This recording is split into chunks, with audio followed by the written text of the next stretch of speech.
खतीब साहब, जनाब मुफ्ती महफूजुर रहमान उस्मानी साहब, बिहार सुन्नी वक्फ बोर्ड के सदर जनाब इरशादुल्लाह साहब,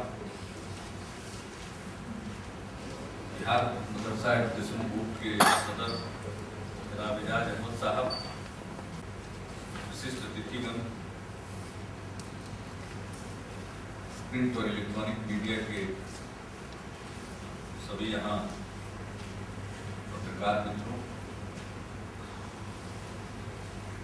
मैं सचमुच शुक्रगुजार हूँ जमीर अहमद साहब का और माध्यम थे अली अकबर साहब, जिन्होंने मुझको ये मौका दिया और आज जो होली कुरान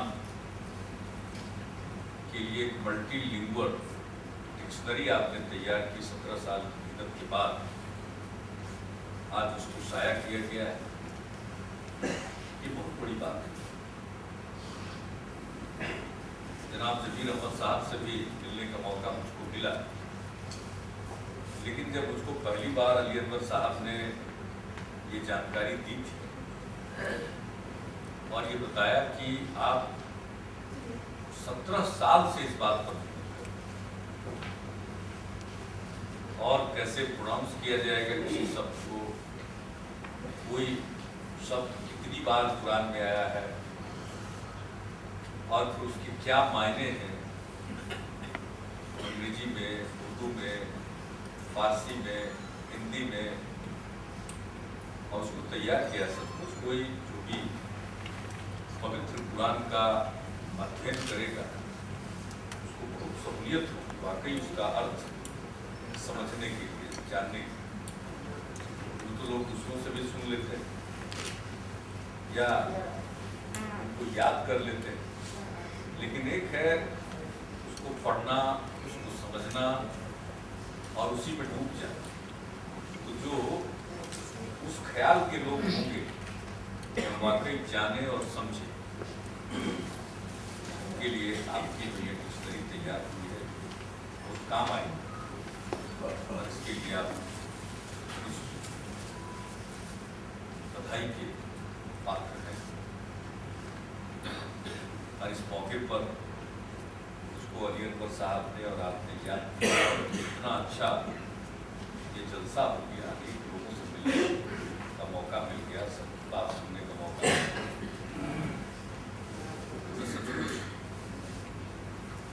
अपनी खुशी जाहिर करता हूँ और आप सबका एहसानमंद हूँ।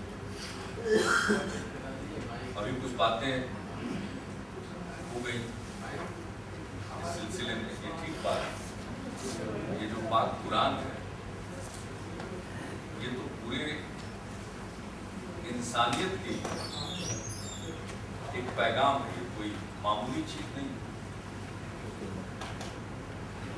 सबके लिए, और सिर्फ इंसान के लिए नहीं, तो पूरे कायनात के लिए और सब के लिए है। इसलिए अब ये धर्म मजहब तो इंसान का, आदमी का बनाया हुआ है, ये ऊपर वाले ने कोई धर्म मजहब नहीं बनाया। सब लोग धर्म मजहब बना लेते हैं, धर्म मजहब के अंदर भी कुछ और फिरका बना लेते हैं। ये सब तो आदमी की अपनी उत्पत्ति है, इसमें ऊपर वाले का कोई योगदान नहीं। हम सब लोगों को प्रेरणा लेनी चाहिए और सब धर्म से क्या स्थिति। आज सब लोग चर्चा करते हैं कि दुनिया पर खतरे के बादल बढ़ रहा है। तो क्या खतरा है? जिस धरती पर हमको आने का मौका मिला है, अब जो काम हम रोज करते रहते हैं उससे धरती कहाँ बचेगी? जो इन्वायरमेंट है, पर्यावरण, और सब धर्म सिखाता है इंसान इसकी रक्षा करो। आपस में झगड़ने के लिए कोई नहीं करता, लेकिन गाहे बेगाहे झगड़े होते रहते हैं। तो कोई मजहब न झगड़ा सिखाता है, सब प्रेम सिखाता है, सब में शांति की बात है, भाईचारे की बात है। और हम सब लोग जो सामने दिखता है ये सब दुनियावी चीज है, उससे बहुत आसक्त रहते हैं, आकर्षित करने लगता है, यही सब कुछ है, उसे कुछ मिल गया वही सब कुछ है, वो कुछ नहीं, वो कुछ भी नहीं। तो ये तो सभी धर्म ने सिखाया। तो सब लोग इस बात को समझ लें तो ये सबसे बड़ी बात है। आज दुनिया भर में इतना झंझट झगड़ा, न जाने सब अपने को बड़ा और दूसरे को छोटा साबित करने में लगा रहता है। इसके हाथ में पता नहीं कुदरत ने कुछ ऐसा दिया है, अब जिसको ताकत मिली, अगर उसको घमंड हो गया, गुमान आ गया, तो उसका नाश निश्चित है, कोई नहीं बचा सकता। ये बात इंसान के लिए भी है, ये बात मुल्क के लिए। जिस आदमी को ये घमंड हो गया, गुमान हो गया कि हम ताकतवर हैं, तो फिर समझिए कि अब उसका खात्मा हो। इसी तरह से अगर कोई मुल्क समझ ले कि हम सबसे ज्यादा ताकतवर हैं, हम ही सबसे ऊपर हैं, तो समझिए कि अब मुल्क बहुत दिन तक टिकने वाला है।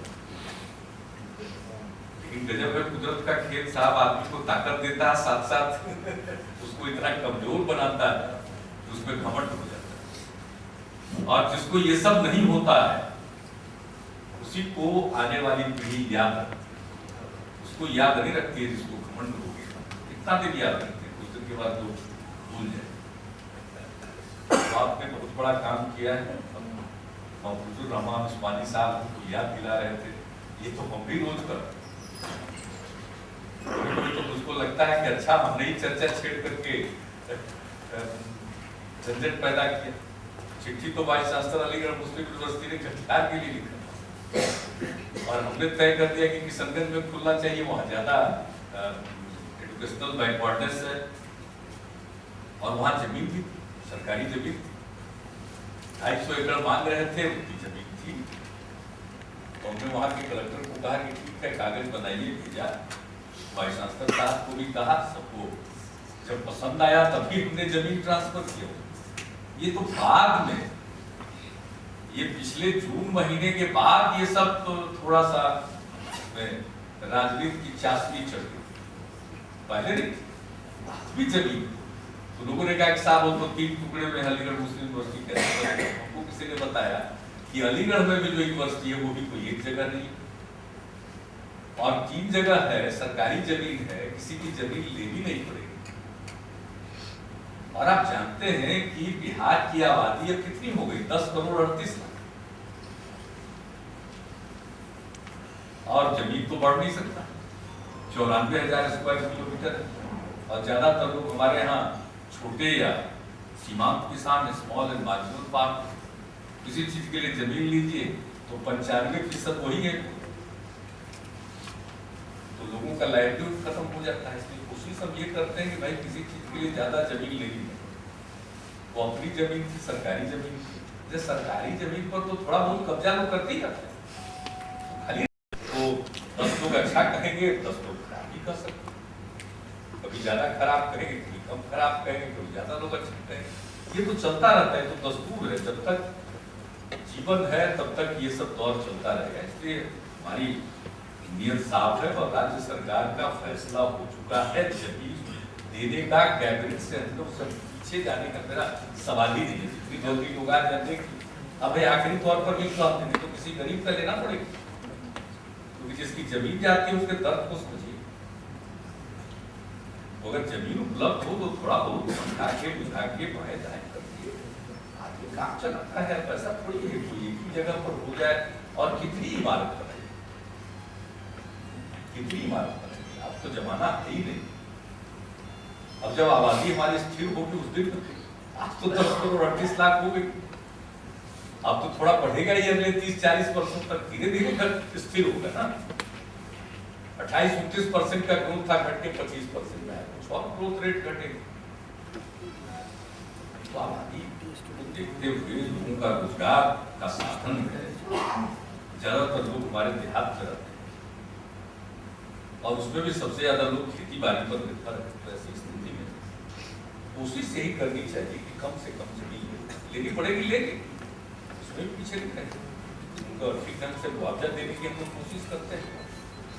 तो आपने चर्चा छेड़ी तो मैंने सोचा कि आपको बता दें कि आपसे बड़ा ऐसा ताल्लुक है कि आपको तो कम से कम सही जानकारी होनी चाहिए, और आपने जब यहाँ चर्चा छेड़ दी, यहाँ इतने लोग बैठे हुए सबको मालूम होना चाहिए। सबके अलावे तो ये जो सामने तो हाथ में रहता है कि कौन सा मामला उछले और कौन सा मामला, ये जो चाहे वही मुद्दा बनेगा, जो न चाहे वो मुद्दा नहीं बनेगा। बोलते रहिए, आदमी हम वही है, बोल रहे हैं 94 से, आज लोग सुनने लगे तो ये तो ऊपर वाले की मेहरबानी है कि सब लोग मिलकर काम करें, आगे बढ़ावे और बिहार के लोगों में भीतर से जिसको कहिए जज्बा पैदा। अब लोगों का मन बन गया, और आप भी आइए, आप तो फाइनेंस पर बोल रहे थे, तो इससे अच्छी बात क्या है? अब बिहार का लोग बेईमान नहीं है, बिहार का लोग ईमानदार है, कर्जा लौटाता है, समझा देश। मैं नहीं समझता हूँ कि पुरानी याद कराने की जरूरत पड़ेगी, स्वभाव से लोग अच्छे हैं, थोड़े बहुत गड़बड़ तो कहा नहीं, उसके बारे में तो कोई कह नहीं सकता, लेकिन वाकई आज लोगों के मन में एक बात ऐसी बैठ गई है कि भाई उनको आगे बढ़ना है, और हर फील्ड में लोग आगे आ रहे हैं,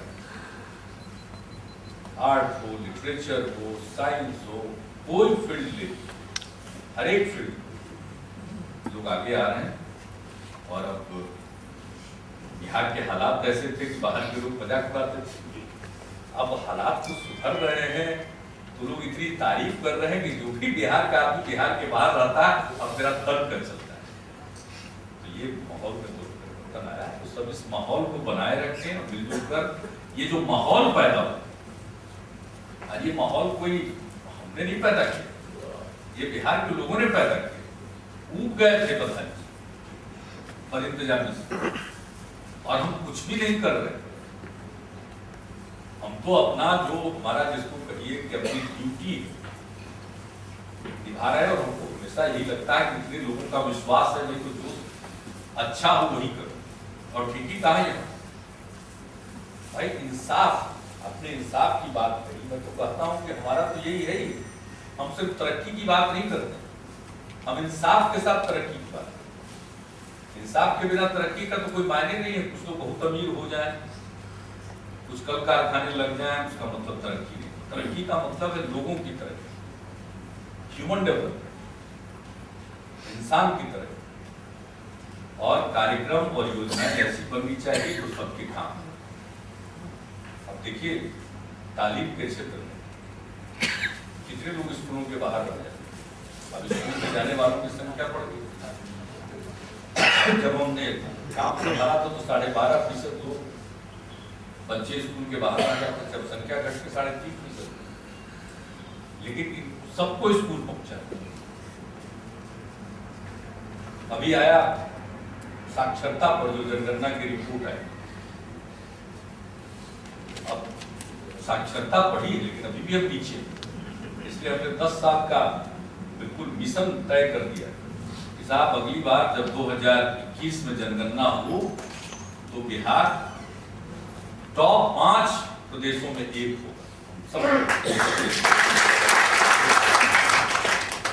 तो हर चीज में काम की कोशिश हो रही है और लोगों का सहयोग है। आप सब यहाँ पर आए, सब लोगों की बात जो सुन रहे हैं, इन सब चीजों का एक अच्छा असर पड़ता है, इसको करते एक अच्छा वाइब्रेशन है, पूरा पूरा पूरा का पूरा माहौल। आप कोई झगड़ा झंझट की बात नहीं करते, ऐसा नहीं कि झगड़ा नहीं होता है, झगड़ने वाले लोग नहीं है, झगड़ने वाले लोग भी रहेंगे, झगड़ा भी थोड़ा बहुत होता है, लेकिन अब कोई किसी का मन नहीं करता है। अब कोई लड़ाना भी चाहेगा तो लोग लड़ना नहीं चाहेंगे। फर्क यही आ गया, पहले बात बात में लड़ने को तैयार रहते थे, आज लड़ाने वाले लोग हैं, लड़ाना चाहते हैं, लेकिन लोग हैं कि वो लड़ने के लिए तैयार। ये कोई मामूली तब्दीली नहीं है, और मैं तो समझता हूँ कि सबसे बड़ी तब्दीली है। इसी तब्दीली के बदौलत और दूसरी तब्दीलियां आ रही हैं परिवर्तन पूरे बात के इस अवसर पर और फिर से आप सबको मुबारकबाद देता हूँ।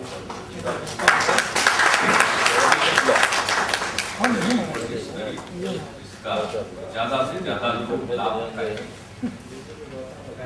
आपका तो नाम अब सब के लिए हमारी शुभकामना है और जैसा आपने काम किया है